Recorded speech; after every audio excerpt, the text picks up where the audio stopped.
Mm.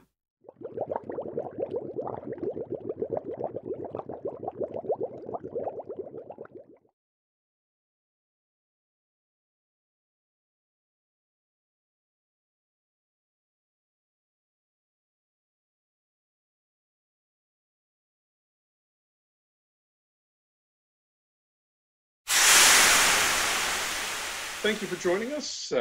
Welcome to Hot Off the Press, the show about new releases and the authors that bring them to us. So before we start, let's go around the room, have everyone introduce themselves. We'll go ahead and start with you, Stafford.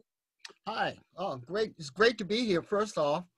My name is Stafford Battle. As you can tell by the little thing underneath my picture there. And I've been writing since the 7th grade, and I enjoy speculative fiction. I've met some fantastic people at the different cons, and I just look forward to doing more. I like to consider myself to be an Afrofuturist, meaning that we're going to look at a different type of speculative fiction that's accessible to everybody, but just a different, slightly different tinge. But that's me. All right, great. Leanna. Hello, I am Leanna Renee Hieber, and I am an author of 13 Gothic gas lamp fantasy novels. So that means fantasy that's set in the late 19th century. So it's going for the atmospheric gas lit view. So my latest series is the Spectral City series. And so I'll be talking a little bit more about that as we go. All right, great. Alethea. Hi. I'm Princess Alethea Kontis. I am a storm chaser, audio narrator, NPR reviewer, and New York Times bestselling author of over 20 books, mostly for children. And now I'm a songwriter, which we will talk about later. All right, great. Mel. Hi, I'm Melissa Todd. I write urban fantasy and what I call urban science fiction right now. I've been writing for a very long time. I stumbled one day across a story that involved a unicorn and a Pegasus that was written in 3rd grade. There's a reason it never saw the light of day. And I'll be talking about my new urban fantasy series called Twisted Luck. All right, great. And last but not least, Ceres. Hi, thank you for having me. I'm Ceres Wright. I'm a science fiction writer. I'm also the founder and president of a writer support group called Diverse Writers and Artists of Speculative Fiction, where we highlight and support the works of writers of color. And our group recently published an anthology called Chosen Realities, and it's a collection of short stories, poetry, interviews, commentary, and scripts from an Afrocentric point of view. All right, great. So let's go ahead and get started. Have you guys let us know a little bit about your journey to becoming a published author, and we'll go ahead and start with you, Leanna. Well, much like the wonderful company I'm in here tonight, it was never a time that I wasn't writing. And so I think, you know, the great thing about writing is you can come to it at any age. It's never too early. It's never too late to be a writer. But for me, it was definitely, I was a 7-year-old writing little short stories. I started my first novel when I was 11 years old. It was set in 1888 in Paris, sort of Phantom of the Opera fan fiction. You know, I think we all sort of start with other people's intellectual property sometimes and then come into our own. But what that gave me was this sense of discipline for being a writer. And I went to school for theater, and I toured the country as a professional actress, doing a lot of classical theater for a long time. And writing was something I loved, but I wasn't sure if I wanted to make it a career. It was something that was always corollary to my theatrical pursuits. So I was doing a lot of plays and playwriting. But then when I was at the Cincinnati Shakespeare Festival, living and eating and breathing Shakespeare, I needed actually something else that was not Shakespearean oriented. And that's when I actually started my first full-length novel, which would become my debut, The Strangely Beautiful Tale of Miss Percy Parker, a Gothic gas lamp fantasy set in 1888. So sort of coming full circle to my childhood self. But this was something that was my own unique and original book. And I kind of just never looked back. And since then, my professional career has been kind of equally shared between my theatrical life, my playwriting life, as well as my novelist life. And each one of those things feeds the other. And I'm also a tour guide, a ghost tour guide in New York City. So there's a lot of wonderful, spectral, spooky things that happen in New York City.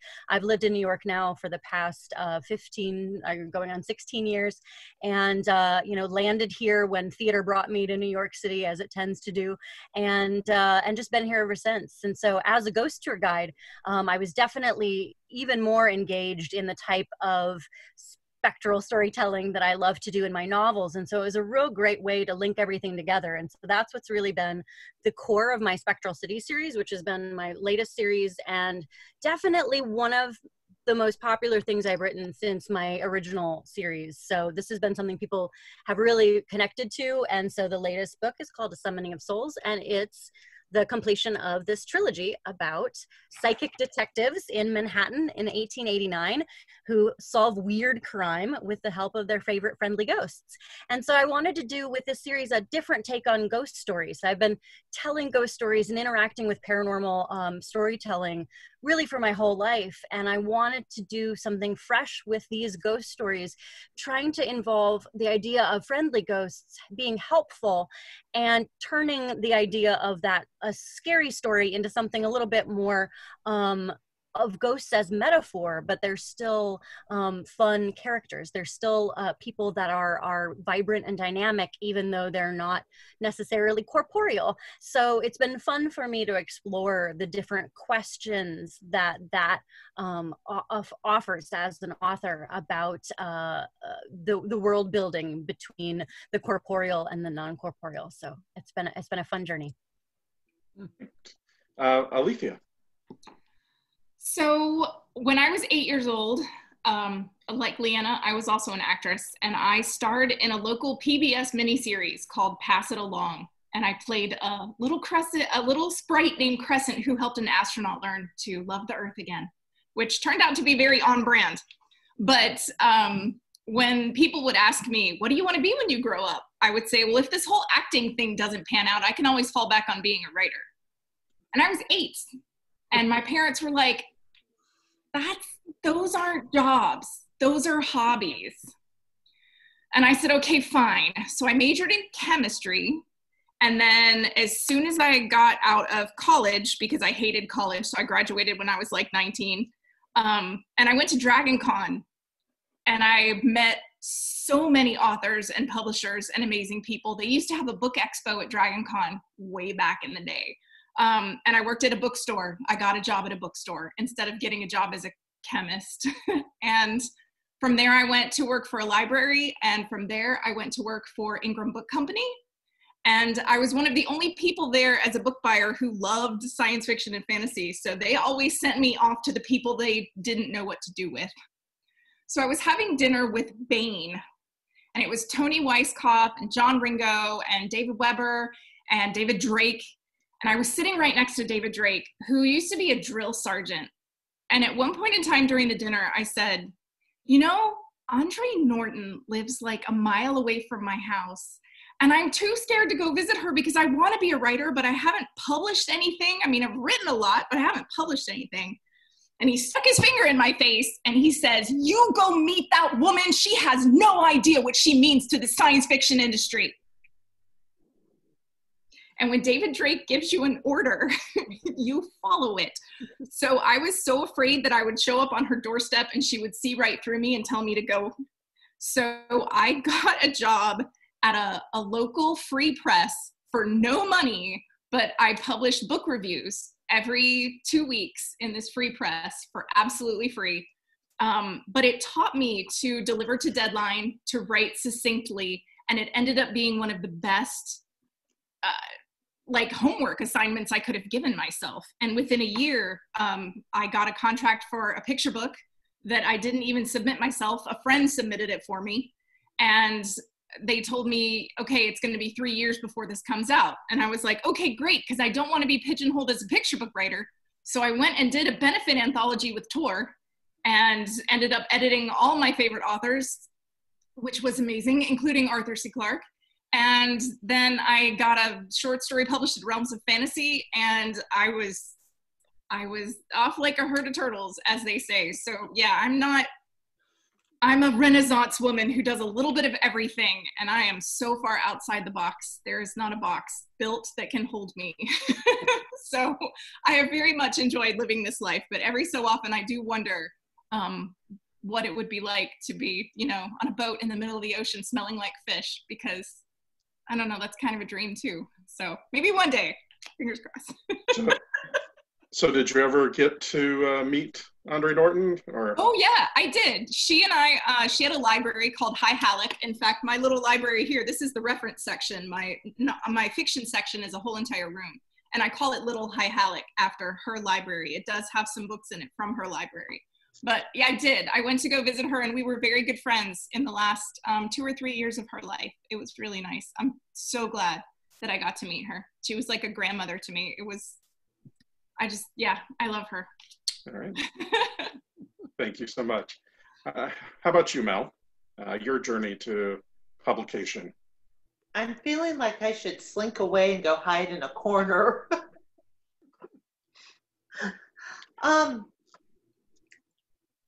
When I moved down to Georgia, which is where I am now, I ran into one of my boyfriend, then husband's friends, who was really active in fan fiction. And I went, oh, I've missed that. I used to write Star Trek fan fiction way back when. And so she got me re-hooked on writing fan fiction. And I loved it because it was fun. I got to do things and I got to play with other people's worlds. I write mostly Buffy fan fiction, and I completely just had fun with it. Well, over time, I met a lot of other fanfic authors because, you know, we talk. And there's a couple of them who are like, you know, this ebook thing is really taken off. And they started publishing their own stuff. And I'm talking to them. And it was about, 2013, 2014. I was talking to my one friend who had really hit it off with Amazon. I'm like, so how are you doing with that? He said, well, my tax bill was 6 figures this year. And I went, I need to start doing this.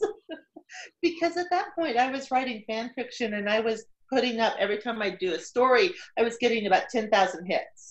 So it means I'd put up a story and I'd have 10,000 people read it.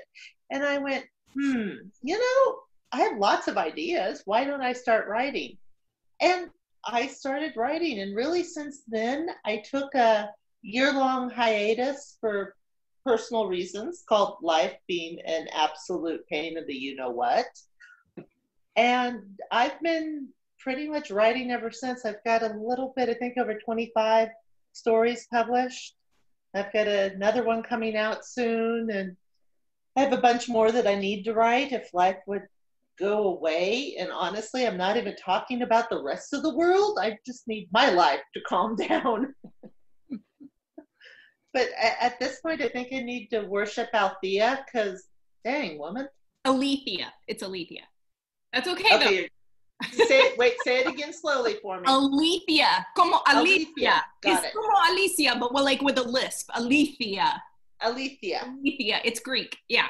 Got it. Alethea. Yes, I'm going to come worship at your feet. Because I'm totally. Now, granted, it's not like I don't know Tony, because I talk to Tony relatively regularly, and John and those guys. But to have gotten to meet Andre Norton, I read all of her books as a teenager. So that would just be incredible. All right, thank you so much. And Ceres. I came late to the world of writing. I was a double major in finance and economics in college, and I was working as a financial analyst for an insurance company. But years later, we started going through layoffs, and it became really stressful because you didn't know from week to week whether you would have a job the following week. So to help deal with that, I would write short stories. I was always a fan of science fiction. My first memory was of watching Star Trek when I was 3 years old. So I took my little band of coworkers and wrote stories about them, you know, lending money to planets, you know, across the galaxy. And they were really, you know, interested. They really liked the stories. But I eventually transitioned out of that job, and I became a proofreader and editor. And then I discovered Star Trek fan fiction. So I began writing that. And then one day, a coworker of mine had a book on his shelf called Neuromancer, which was a cyberpunk book, and it had the ugliest cover. It looked like someone just ate a bunch of yogurt and threw it up. And the art director said, take a picture of that. But on the top it said, you know, winner of the Hugo, the Nebula, and the Philip K. Dick Awards. So I said, well, it can't be that bad. So I read it, and oh my God, I was enthralled with cyberpunk. I wanted to write it. Of course, I was 20 years too late because it was written in '84, and I didn't read it till 2003, I think. But I wrote a short story, and I posted it online. I got a lot of good reviews. So I decided I wanted to write a book, but I didn't know how to write a book. So I looked for some writing programs.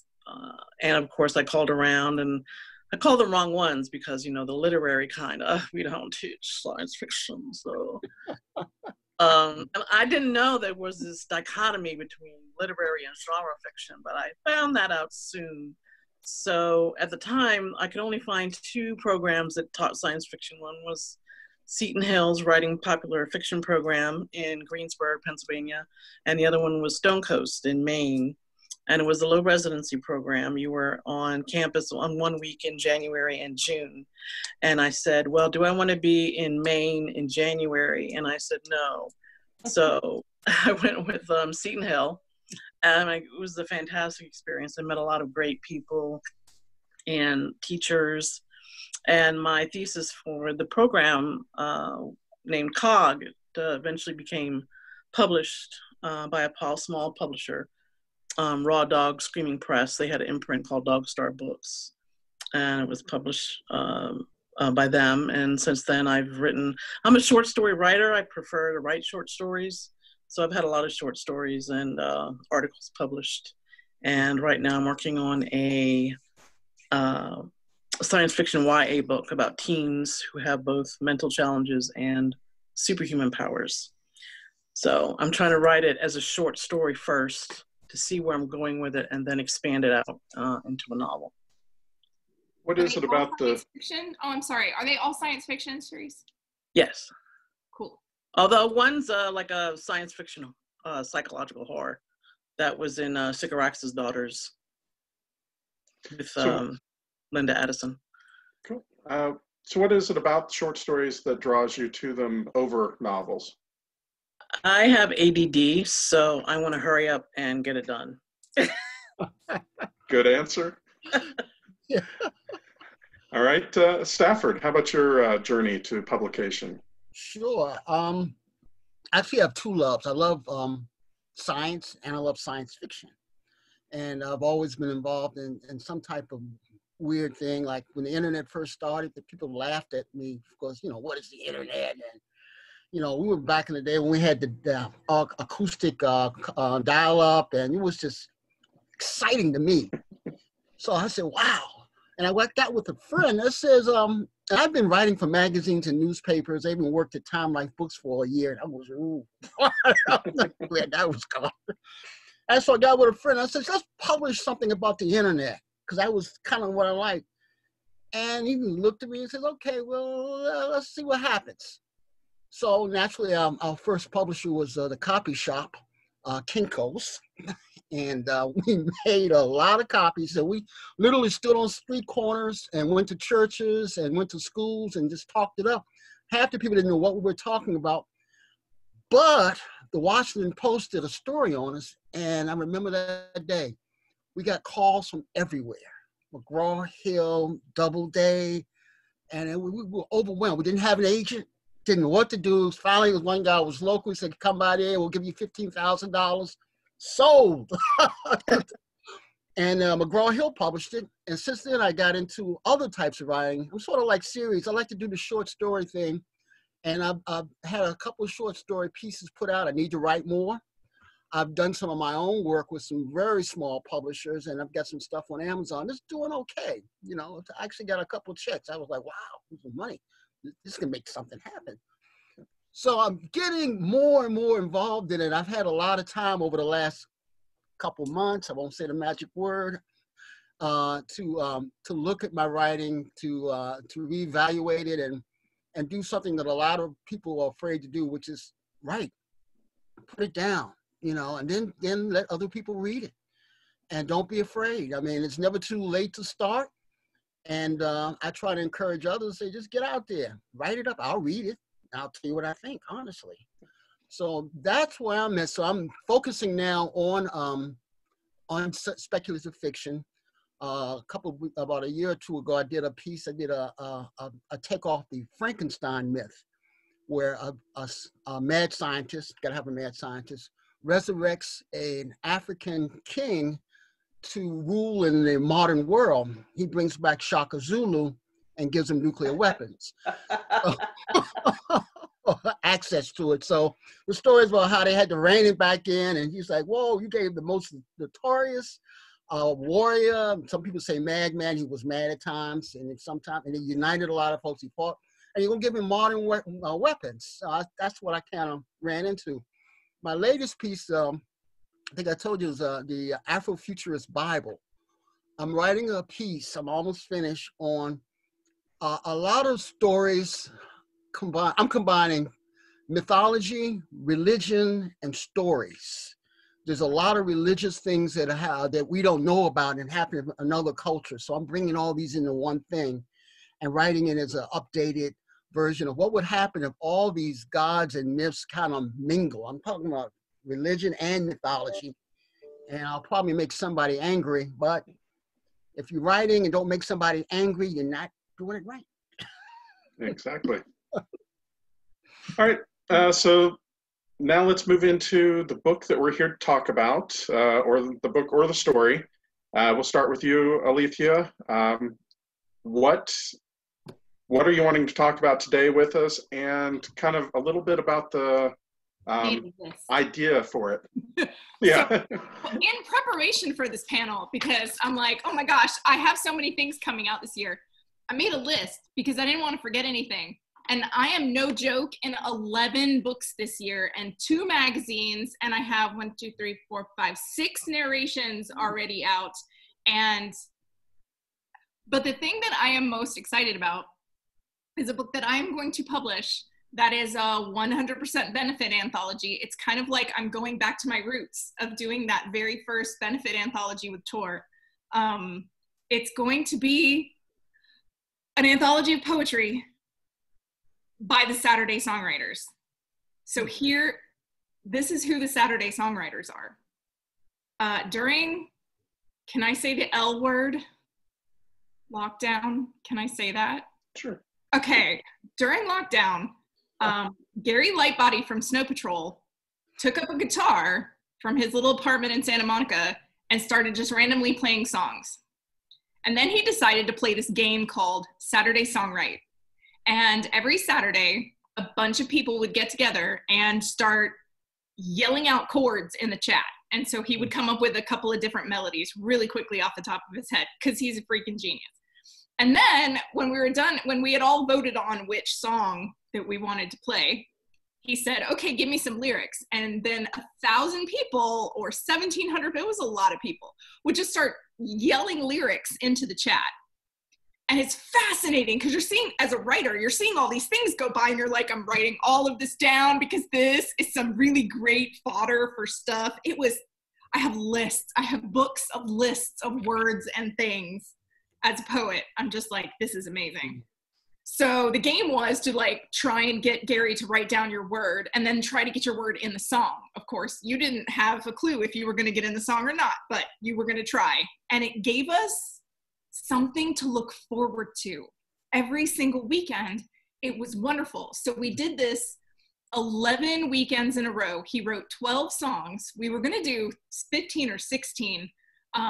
And he started talking big stuff like, we're going to have an EP, we're going to have an album come out, all of this stuff. And then all of a sudden, when the protests and riots started happening, Gary stopped doing it because he said, look, this is not about me. This needs to be about other people right now. I need to just take a step back, which we all respected. And then he never came back. So the Saturday Songwriters were kind of at a loss. So I started hosting a chat on Instagram, same time as Gary had his Saturday Songwrite, and it was kind of like group therapy for those of us who were in Saturday Songwrite and we were kind of left. And I called us orphans for a little while. Someone started calling us wayward songwriters, and we were from all over the world. Really intelligent, empathetic women, creative women from all over the world. Croatia, Germany, Switzerland, Australia, Argentina, Brazil, everywhere, all getting together. And people had started writing poetry inspired by the Saturday Songwrite. And I had this great idea because I needed something to look forward to. And I said, you know, I have a small publishing company. I could put our book together. You guys want to do that? And then my chat exploded. So I'm putting together a book. It's going to be called Patchwork Poetry and Other Gibberish from the Wayward Songwriters. And all the proceeds are probably going to go to the Trussell Trust, because that's the album that we're all doing is also going to be a benefit album. The first single comes out on Thursday, and it's called Reaching Out to You. I have words in the second one. It's called On the Edge of All This. And by the way, I think On the Edge of All This is way better than Reaching Out to You, but whatever. But we're all just so excited. Like, I'm going to have words on an album that is sung by one of my favorite bands. And I'm going to put together a book of all of these amazing women from all over the world. And I never would have expected that this year. And if you had told me all of this was going to happen, I would have thrown you in the river, because it doesn't make any sense. So that's kind of why I'm sort of the person that just, anytime some opportunity comes along, I just jump in head first, like the storm chasing thing. So I am so excited about this book. I can't wait. So watch on my social media. It will be happening fast. Right, great. Thank you so much. Mel, how about your story and the idea or seed behind it? Well, so one of my problems has always been with fantasy is that magic is so powerful. It doesn't matter how minor your magic is, it's super, super powerful. And I have had this idea in the back of my head for years about a girl who always just has weird things happen to them. If anybody's ever seen the TV show from, I believe, the 90s called Strange Luck, it was kind of like that idea where something weird was just always happening to her. And so I extrapolated it out and realized that I wanted to write a series about this. And the series is called Twisted Luck. And it follows the main character who just always has all of this stuff, weird stuff happening to her. Well, I had to justify that. Why does weird stuff happen? And one of the problems you get into when writing, especially when world building, is you need to unravel it and unravel it and unravel it. And the more I unraveled it, the bigger this world grew. Right now, if the series takes off, I could easily write 30 different novels in this world with different people and different characters. But right now, what I'm focusing on is called Twisted Luck. And the first one is My Luck. This is out in paperback and ebook right now. And I'm recording the audiobook right now. It is about half done. So there should be an audiobook in probably early September. So I'm super excited about that. And then the next one that just came out is book 2, which is Hired Luck, which is her story. Right now, her story is mapped out to be about 10 books. I'm running into problems because I'm a data analyst by training. So everything has to be logical. The problem is magic is magic. It isn't always logical. So I'm really fighting with trying to keep human logic with the magic. And I keep unwrapping this onion. And I swear by the time I'm done, Harry Dresden's going to look at this poor girl and go, dude, I got it easy. I feel sorry for you. Because everything I do, it just complicates everything more and more. But one of the things that I found interesting is I used to write romance, and I don't write romance anymore for various reasons. And I've always really liked urban fantasy, but lately it seems like any urban fantasy book you get, it's half story and half sex. I don't mind a romance. I don't even mind the sex, but sometimes I really just want the story. I'm not interested in the happy fun times in the bedroom. Well, I had always intended to write this series with pretty much 0, maybe 1 level of romance. You know, romance goes from 0 to 10. I was planning like a 1, maybe. Well, the more I wrote it and the more the character developed, I realized that I was writing a character that was asexual. And it wasn't actually on purpose. That's just how the character developed. And it's really interesting because I have a lead character who looks at all of the people around her having romantic and sexual relationships and everything else. And she's like, yeah, I have stuff to do. She doesn't hate it. She just doesn't get it. But her best friend is a lesbian. And they have an absolute rock solid relationship that I don't get to see very often because there's no sexual tension between them. There's no, oh, I'm only your friend until something happens. It is, I trust you with my life down to the last iota. And it's really fun watching that relationship build and develop because this is a book without romance, but it's still a book with relationships. And that's what I love. I actually do like writing the relationships. I just sometimes find the romance is really the boring part. Having a really strong friendship, having relationships with your parents or your siblings sometimes is almost more fun than the cute guy down the street. And don't get me wrong, there are many urban fantasy authors that write really great romance, and I inhale them as fast as they can publish them. But I'm enjoying writing this series where it's all story and all of the relationships are solid things around you, not a romance pulling you through. So we'll see if it works, but so far people have really been enjoying them. All right, great. Ceres? This book is a collection of Afrofuturism. And if you don't know what it is, it's a cultural aesthetic that combines elements of science fiction, fantasy, horror, history, magical realism, to examine and revise both the past and present experiences of people of the African diaspora. And it's a means of recapturing and revising the history that was lost to or taken from people of African heritage. The DWAS of my writer support group, we have about 7 officers at the moment, and we've been presenting at science fiction fantasy conventions for the past 4 to 5 years. But we also wanted to highlight the literary achievements of our members. So we decided to compile an anthology. And in our group, we have poets, a filmmaker, prose writers, commentators. So we put everything together and hoped that the world wanted to hear what we had to say. Here's an image of it, Chosen Realities.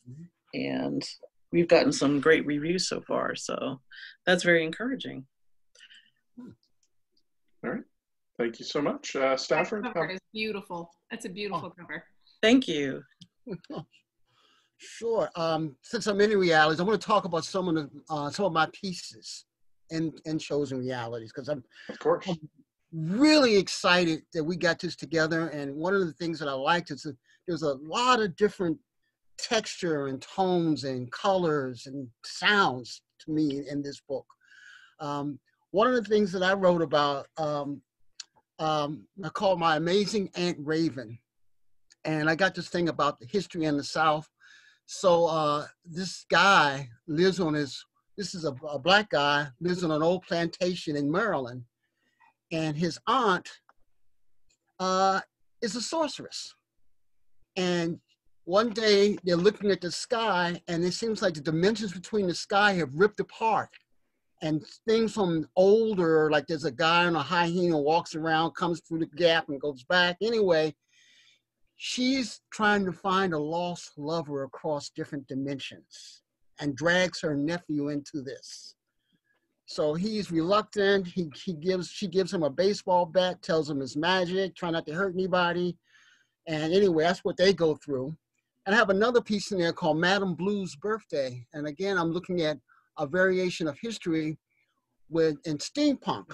And during the Civil War, the main characters are rooting for the South to win. And these are Black characters because they said that the North was such terrible conditions in the factories, and you were better off if you got free down South. So anyway, it's the whole steampunk thing. We got the steamships and the bad guys and the good guys, and so I mixed it all together, and hopefully some people have read it and seem to like it. So that's the fun part.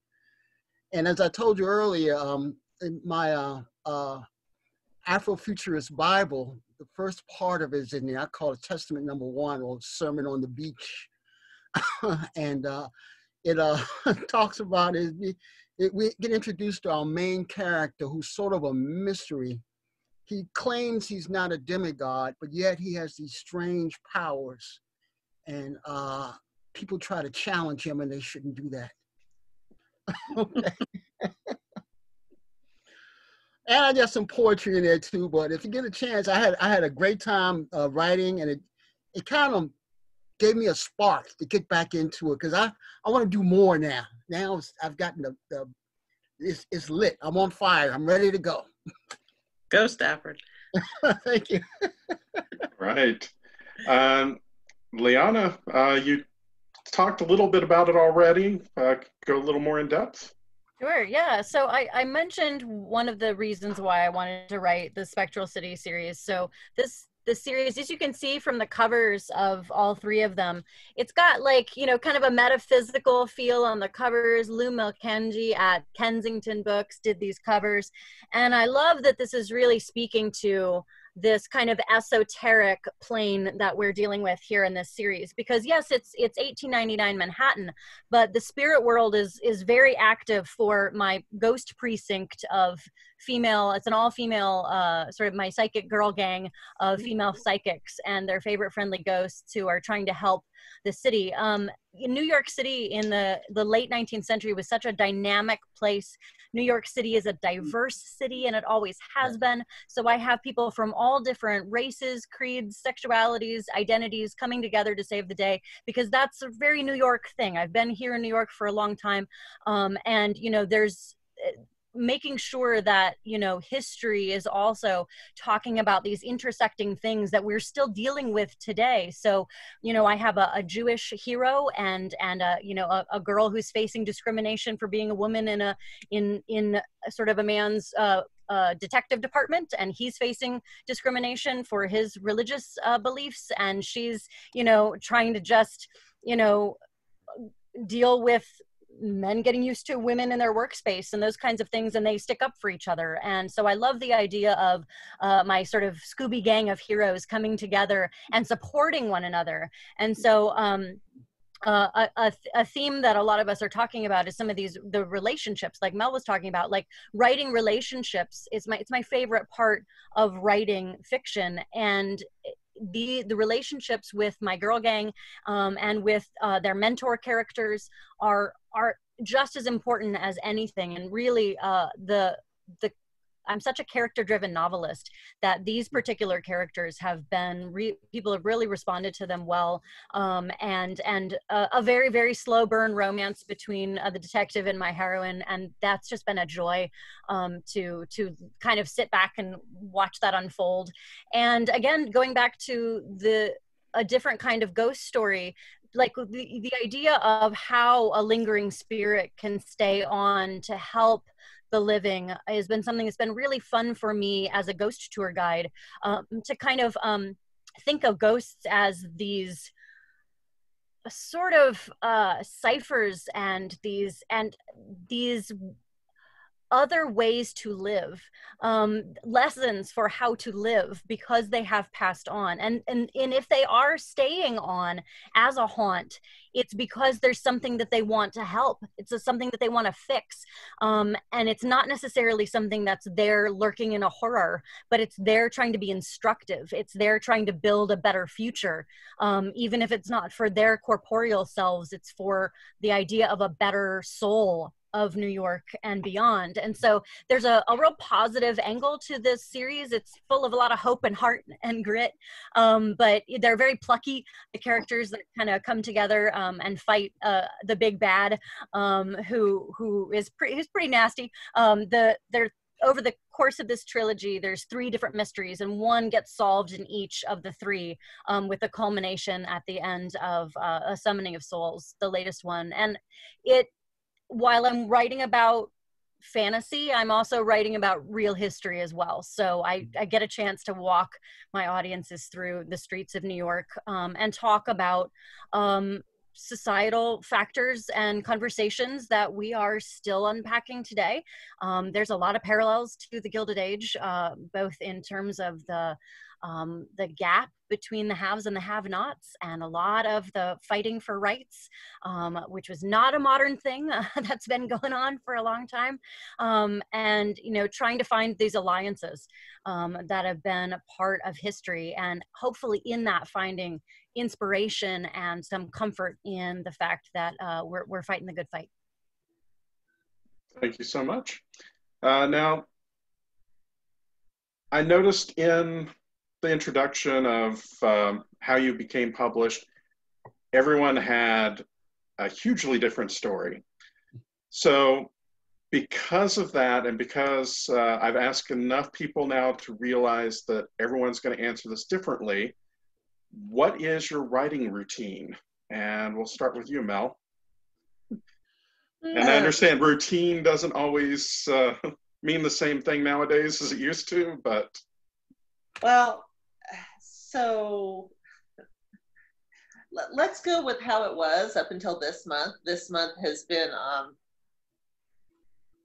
challenging in many, many, many ways. It's not been a good month. And so I still have a full-time day job. So I do not get to do this full-time yet. So usually I get up, go to work, either, the trek to my desk or driving to work as it used to be. I usually write during lunch. I'll have a break and I write during lunch. And when I focus, I actually write relatively fast. I write about 1,000 words every 20 minutes. So I write pretty fast. And then I come home in the evenings and, try to write some more. Usually my goal is about 2,000 words a day. I've been aiming usually for about 30 to 40,000 a month. And I've hit it most months. This month, I'm not even going to make 10. That tell you how bad the month is that normally I'm hitting 30,000, and this month I won't hit 10. But one of my downfalls, and I will freely admit this, is because I'm always writing a bit here, emailing myself parts and then putting it together, I don't always have everything as smooth as what it is if I'm sitting in one place and writing with all of my stories. I personally happen to use Scrivener to write in. Well, that can only be on my personal computer. It can't be on my work computer or anything. So I'm constantly doing 3 sentences and email it to myself, and then another 3 sentences. And I put things together and go, oh, I had her tell the character the same thing 3 different times. That probably doesn't work. Well, there went 500 words. So it's little things like that. One of the things that I find interesting is I belong to a lot of Facebook groups about writing, and everybody's like, oh, hey, I finished the book. Look, here's my celebration. And I'm looking at that going, okay, it's done. I now got to edit it. And then I need to export it. And then I need to format it. And then I need to send it to the beta readers. And I need to make sure that my editor has time for it after I get the beta readers done. And oh, I need to start plotting the next book. And then I want to write some fan fiction because that's my guerrilla marketing. And I'm always like, what is this done word that you're talking about? I don't have a clue what that is. I'm like, celebrate? The only thing I celebrate is, yes, it's launched. Okay, next one. So my writing routine is when I can, as much as I can, and trying to convince myself to get it done. There's this dream that I retire and write full time. Anybody have winning lottery ticket numbers for me? So do you plot out your stories, or just let I use, yes and no. I use, it's based off of the Story Engine by Joe Nassau, one of the two. I basically know what my inciting incident is. I know what my game-changing moment 1, 2, and 3 is. And the inciting incident, I always know, I write it. And then I write to the game-changing moment, the first one. And I go, oh, well, 2 and 3 aren't going to work anymore. And I replot what 2 and 3 are.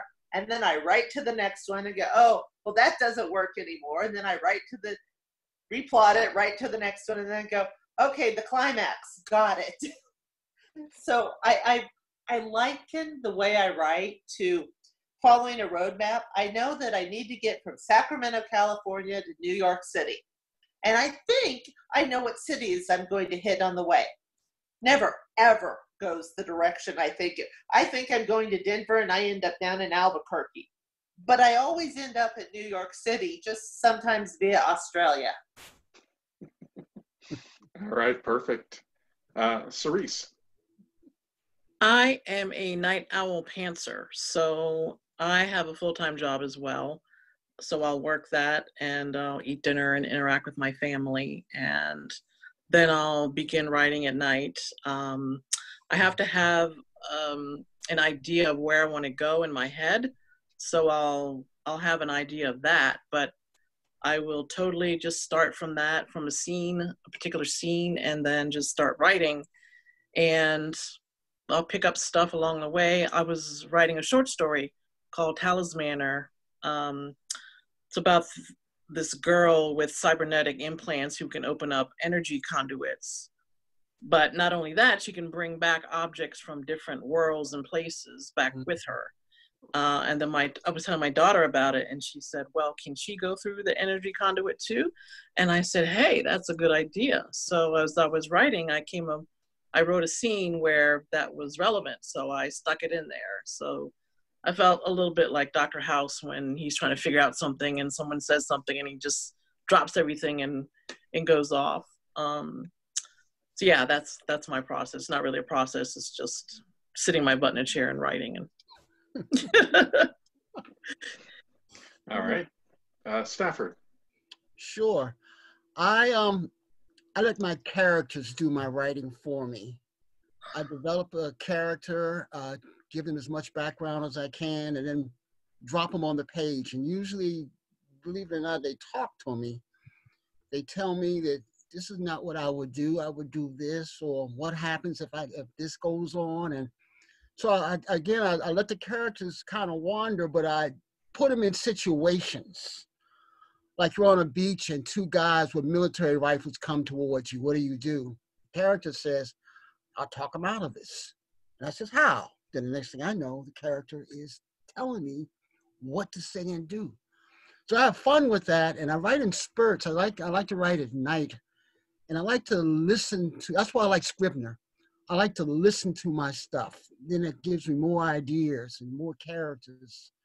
So I guess I'm a pantser, but I have the characters lead me by the nose.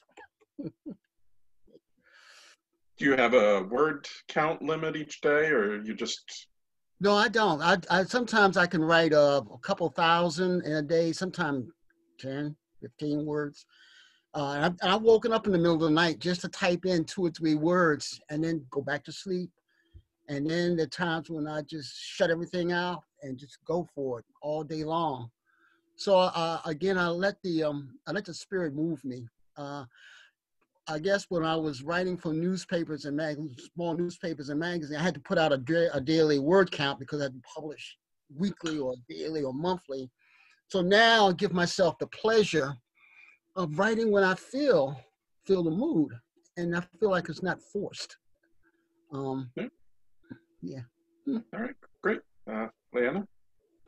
I much like my fellow night owls here, I'm definitely a night owl, and that's my most creative time. Although I don't really have a schedule because I'm a freelancer, and so obviously, recently things have been very different because as someone who does live theater performances and works in television and media, as well as, you know, does a lot of the convention circuit, that's been very disrupted. So I've sort of shifted a lot of other things and done a lot of my, you know, I work regularly with libraries and give talks about history and about ghosts. I've pivoted that online a lot. So basically there's always the stuff of, okay, what is the most deadline driven thing that I have to do across any of my creative disciplines? So that sort of takes precedent. Writing is always in there. So once I have the other things locked in, then, okay, so I have to do this talk at this time. That means this block of time, these days are my writing time. And my routine is a bit haphazard in that I'm definitely a pantser. I have to have an outline because that's what I have to turn into my publishers to get a book deal. So I write basically synopses because I sort of have to, but they're not my favorite thing. And my characters tend to veer way off of them. So I'm also, like Stafford, I'm a character-driven novelist. They, you know, as an actor, I'm investing a lot in these characters, and they are really talking to me. And I love that because I learn a lot from them just by asking them questions. And that keeps the process alive and fresh for me. But I'm trying to get a little bit better about doing an outline. I'm trying to kind of split the difference between plotting and pantsing, because the outline I found for my last series with Spectral City, I was having to write them on a really quick deadline for Kensington. And I really kind of needed to have a real sense of where I was going because I didn't have time to have gotten myself way off track. I had to kind of keep to what I was aiming towards and not go into some other fantastical realm. So sometimes outlines will help me stray in, keep from straying too far off the course and losing. I will always kind of go on little character jaunts, and then I'll really lose the pacing and the plot if I'm not careful. So because I love the character so much. So word count, I will always make sure that I'll have like a minimum and a maximum goal. Like my minimum, if I'm sitting down and saying I got to get some writing done, minimum is 500 words. Goal is always 2,000 words. But it also depends on the project. This whole past year I've been doing a lot of book proposals, a lot of proposal packages. So that means synopses and 3 or 4 chapters or a table of contents outline. So I have a lot of things that are in the possible works, and we're going to kind of see what the next projects are. And so I've been doing a lot of proposal packages, and I haven't gotten a chance to really see a book through yet since Summoning of Souls. So I've done lots of small, short things because I had a break between book contracts. So I was like, oh, I can actually submit to anthologies now, and I can do some of these small things. And so that's been kind of fun during this disrupted time. I've been like, oh, hey, let me try my hand at some smaller things, because I think all of our attention span is a little different now too. So that's, you know, the process for me it varies day by day. And so I think that's the thing right now. All of us as creatives have to be really gentle with ourselves, because a lot of things are kind of in flux. And I think for anyone who's going to be doing this creatively for the long term, we have to be really flexible with ourselves about how creativity is flowing through us or not, and be gentle about it. Because I think the last thing on earth any of us need is making ourselves feel bad, in addition to everything else.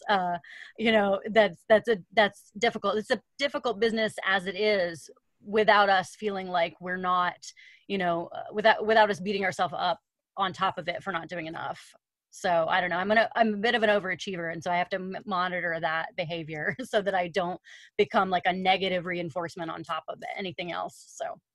Okay, Leanne, I'm putting you down on my texting thing. Next time I feel like beating myself up because I haven't gotten enough done today, I'm gonna be like, okay, remind me that it's not that bad. That's the thing, I think, and I do think that's why being in community with other creatives and other writers is a very good thing, because, you know, and we do, like, Alethea and I are very good friends, and we check in about where things are and remind each other, and all of us, I think, as creatives, because we really understand that process, because we all love what we do, but it's not always easy. And so I do really think that we have to be gentle with ourselves. It's this fine line between staying motivated and sort of pushing yourself, but then also not getting mad at yourself. Exactly. All right. Alethea, your writing process. Okay, so first off, bless all y'all night owls, because I get up at the crack of dawn and do meditation. Namaste. Second of all, Leanna, while you were talking, I had to light a candle because the spirits told me I needed to light a candle. Don't ask me why. I just did it. So sorry. Amen. Amen. They apparently needed this. As the spirits move. Respect that. Yeah, so I'm very math oriented and very, you know, Excel spreadsheets are my happy place, right? That's awesome. And this whole time when I was growing up and learning math and science, everybody always said, yes, you do your best if you have a schedule. And I would try to, like, schedule out my days and do things. And the more I scheduled, the more I did nothing. And I couldn't really understand why I was so averse to this whole, as soon as I set up a schedule, I was like, no, I can't do it. I can't schedule. I can't diet. I can't. If you set something for me to do, I will immediately turn around and go the other way. I don't know what that is. And then I read a book called Jurassic Park. And Jurassic Park introduced me to, and Jeff Goldblum, of course, introduced me to the chaos theory. And in the chaos theory, if you fully embrace chaos, you will start to see patterns that emerge. They just do. It is both at the same time, chaos and order. And I was like, this is like a religion now. This is my life. This is what I believe. And so what I had to do, and this is the fight that I constantly have, and Leanna helps me with this all the time. Again, I made this list. Prior to making this list, I felt so lazy because during lockdown, I had not written a novel or lost 40 pounds. But I did all of this, like, so I have to let go and just let it come. Like Stafford said, if I try to force it, it's going to be awful. I have to allow whatever divine powers come and spark all the things in my head to just take their time. And I have to take my time. And like Mel said, every moment that we live is writing. We're writing all the time, all of it. Sitting down watching Netflix, going out and doing meditation, drinking the coffee, all of it, talking to everyone on Zoom. This is a new way of life now that is going to be in novels that we write from here on out. All of this we're taking it in like sponges. And I have to accept that that's part of the writing process. My whole entire life is part of a writing process. I do live 100% as a freelance writer. Let me tell you what, it's not as easy as you think it is. I am now taking this as justification to go play more Skyrim. You know, take it easy. It's that mental health and taking that day off. You don't take off as many days as you should. I will tell you this right now. Authors do not charge enough, and they never take off enough time, ever. They are so hard on themselves. We are terrible masochists, terrible. And this is why, like Leanna said, it is really good to have some sort of community. I'm glad Ceres has the community that can look out for you and say, excuse me, that thing that you're feeling, I'm gonna take it back a little bit. Just step back a little bit. Hydrate, move around, go for a walk. That's helpful. So yeah, the chaos theory, that is my writing process. And magically, it all happens. All right, perfect. And our last question for everyone before we leave. I want you to talk, and I'll start with you, Ceres. Something about this chosen realities that surprised you. Could be stories, could be the process itself. I knew I was hanging around a bunch of talented people when I gathered this group together, but actually reading their writings just made me realize how gifted they were. And it made me a bit sad because I knew that once they hit it big, I wouldn't be seeing them much anymore, if at all. And we have John Edward Lawson, who's the vice president, and he's co-owner of a small publisher, Raw Dog Screaming Press. And they've got a lot of stuff going on. They had one of their authors make a movie out of the book. They have a lot of new releases. Chad Smith's a filmmaker, and he just won 20 film awards, I believe, for his short called Rumination. Elmarie Wood, she just got a lot of script awards, and our former officer, B. Sharice Moore, just got signed by a literary agency. So it's exciting, but it's also challenging me to, produce more content and get it out there, so that I can at least hope to keep up with them. But it's exciting, and I'm really happy for them. I mean, this is what I wanted the writer support group to do, and I'm seeing it being done, and it's really fulfilling. Great. Stafford, you're muted right now. Come back. I'm here. All right. All right. I said poetry. I rediscovered poetry. For years I was a little, but all of a sudden I got back into it, and the talent that a lot of people have, especially with speculative fiction poetry. Like there's a piece about a giant squid that eats somebody, and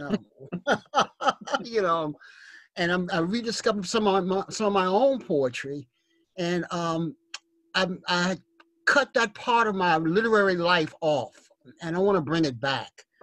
So now I want to read more poetry as well as writing, and that was a surprise for me because I'd always been a little bit, like I said, aloof. But now I'm digging poetry. Great. Leanna? I think what surprised me about the Spectral City series was that I refound with these characters and with this story, I refound that same spark and magic and love that I had lost a little bit somewhere in the middle of my 13 novels somewhere. When I first started out with Strangely Beautiful, those babies, I was so in love with all of them. And there was just a magic with your first books and your first works that is kind of hard to recapture. And you shouldn't always be in that debut place. You should be moving forward and you should be changing and growing as a writer. But I had lost a little bit of my spark. I think I had really gotten, frankly, a little burnout. And so I knew that. I knew I was kind of in a difficult place creatively. So I basically asked my characters, I said, guys, I need to love this again. Can you help me love this again? And they, as characters, love each other and have such beautiful relationships together and have so much fun, quirky, adorable conversation. And the chemistry between my hero and heroine, who just kind of, there was an innocence without being immature that was like healing to my heart. And so I think I was just, there was something just so dear about all of these characters and their steadfast will, and even despite all odds, just being, very committed to keeping going towards good outcomes, and they're very hopeful. And so I kind of was really healed by them. And that was sort of surprising to me, both how I think exhausted creatively I was going into this, and then how much I could re-find that joy and that magic again. And I think that's really visible on the page because people are reacting to those characters with a life and a vibrancy that makes me think of some of the responses to some of my first works. So it feels like a little bit of full circle. And I think right now, we can use a lot of love and hope in the world, and folks trying to come together to be a healing community. Great. Alethea. Much like Stafford, the poetry, definitely. Songwrite got my poetry muscle moving again, and all of a sudden it was just pouring out of me, and it was something that I have not done in a very long time. I mean, poetry is one of the first things I wrote as a kid. I started out writing poetry, but you don't use it, you lose it, like a foreign language. So, but during Songwrite, there was an entire week where I would just get up out of bed and write sonnets. All these Shakespearean sonnets. I had a great time writing sonnets. And then when I realized all of these other women who were also in Songwrite were writing some of their own stuff, and we suggested the Patchwork Poetry Project, ever since then, like all of these women and most of them, because we're all on Instagram, they've started writing poetry and taking pictures of it and posting it on Instagram. So this project is also inspiring them to write more poetry and get out there, and it gives them something to look forward to. And like Leanna said, we need some hope this summer. And so I am so honored that I got to play a role in the songwriters that helped glue us all together and to help spread this hope and thing to look forward to, not just here where I live, but literally all over the world. It's such an honor. Every time I think about the scope of this project, I'm seriously blown away. I'm really honored. Great. And Melissa. Well, my thing's going to be so boring compared to what everybody else was saying. One of the things that always surprises me about my own writing is how often I leave plot points in it that I don't even realize I did until I'm in the next book and I need something. Here's a perfect example. I needed a character to not be in the store in book 1, just because I needed her to not be in the store. So I just mentioned that she was at the bank and tripped and banged up her leg. That was it. It was just a throwaway to give it a reason why she didn't come back to work. Well, I'm in the middle of book 2, and we're talking about something that magic has changed, and all of a sudden I realized that character in book 1 didn't just trip and bang up her leg. She had this magical thing happen to her. And I'm like going, oh, well and it just tied everything up in all these nice little bows, and I'm going, okay. And I found that happen at least 3 or 4 times in this series so far. Just this little throwaway, thing just to give something a little bit more depth and color. All of a sudden in book 2 and book 3 actually means something. And I'm like, well, dang, that was pretty good. Wish I'd done it on purpose. It was your subconscious that did it. Apparently, my subconscious is a much better writer than my conscious is. Sometimes you just got to get out of the way of it, right? Yes. Mm. Now, if my fingers would spell better, that would be nice. All right, guys. Thank you so much for coming. Now let's go around the room, have everyone tell where they are in their socials so that people can find you. Start with you, Stafford. You can reach me at staffordbattle.com, sbattle.com, and also you can find me on dwasif.org. I have a Twitter account. You can hashtag Stafford Battle. That'll pull up my name. And I'm not really a big Facebook user, so you can reach me at Twitter or on my websites. Oh, my email address is sbattle@sbattle.com. All right, great. Leanna. My full name.com, so leannarene.hieber.com, and my first and middle name, Leanna Renee, at Twitter, on Twitter. I'm on Twitter more than any other social media. Like Stafford, I have a Facebook page, but I'm not on it as much. I have an Instagram, all 3 names, Leanna Renee Hieber, on Instagram, and I'm trying to resurrect my languishing YouTube channel and put a few more live readings, use that whole theater degree that I have to do some more readings on my channel. So that's LR Hieber, if you're on YouTube and want to hear some dramatic readings of my work, and where I tell a few ghost stories for good measure. So So yeah, and on my website, I also have a writer's resource guide, which is basically just a list of things that were helpful to me when I was first starting out as a writer.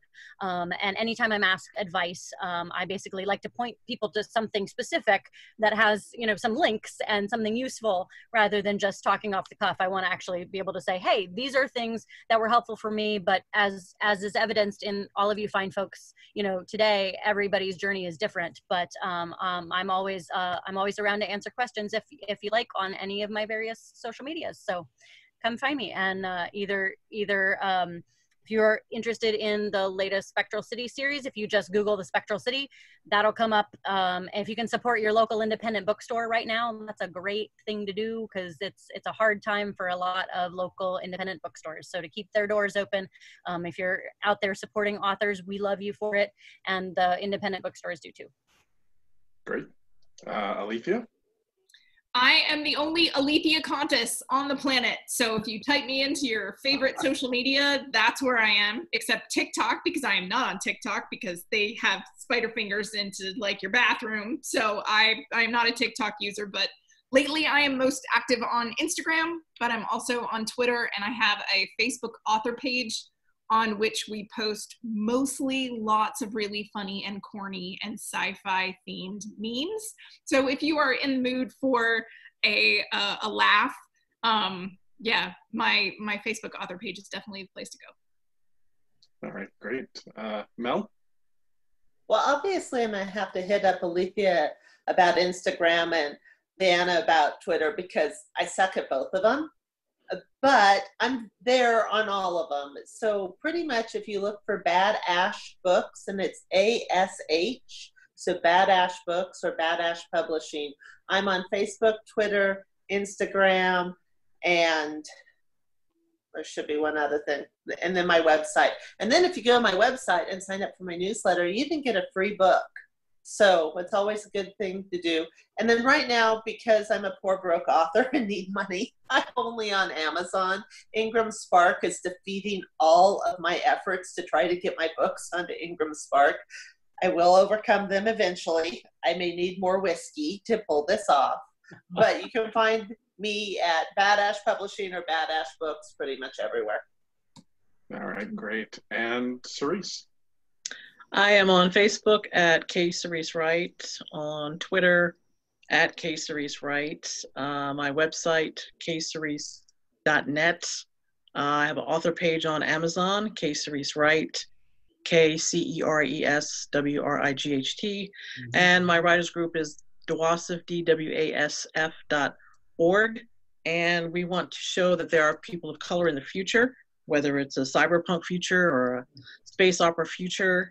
We're there. We're heroes, we're villains, we're time travelers, and aspiring writers of color can place themselves in that future or fantasy setting, and it won't be odd, and that they're part of a larger group. Thank you very much. All right, great. And again, thanks everyone for coming, and thanks for watching. We'll see you next week. Okay. Bye. Bye-bye.